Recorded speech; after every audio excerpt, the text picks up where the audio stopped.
Emakhosini bogogo nabomkhulu ngiyanamukela ku channel yami usahleli nentombi endala uGogo Patricia. So kunomuntu on the previous video that I did of eNzuza who asked me ukuthi unalo ijazi leNzuza. Right, so I'm not gonna go deep because I know there's people who listen to other people's videos, then they pretend to know or ayenze leyo nto kanti akuseyakhe. Kunabantu abanamajazi akungasawabo, ulibonile umuntu aligqokile walithanda waqanga ukuthi elakhe.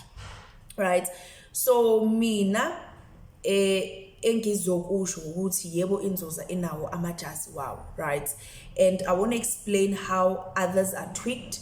I won't explain how others are, but I will just give you one of which I also have. Ijazi elimnyama, mnyama mpo, black. So yo alikho ijazi elike langihlupha nje ngalelo jazi. First time mangilinikezwa, kwakunomqimbi, like let me not explain the dream because wow, that was the best dream ever. But langithusa le jazi because it was like, but why ijazi elimnyama, why? Because sikhula thina noma sazi ukuthi ubumnyama ijazi elimnyama li associated nobumnyama, abantu abazilayo bagqoka ubumnyama nanani. But in actual fact, ijazi elimnyama symbolizes power, symbolizes authority, symbolizes ubukhosi, you know. It's like, for instance, mawubona amajaji noma ama-lawyer bagqoka ijazi elimnyama. Does it mean ukuthi bamnyama? No, it symbolizes power. Ubumnyama bunamandla. Ijazi elimnyama linamandla, li-powerful. Kufana nekhandlela eli-black. Ikhandlela eli-black, you don't just khanyisa it and not knowing ukuthi ulikhanyisela, and if you were actually given.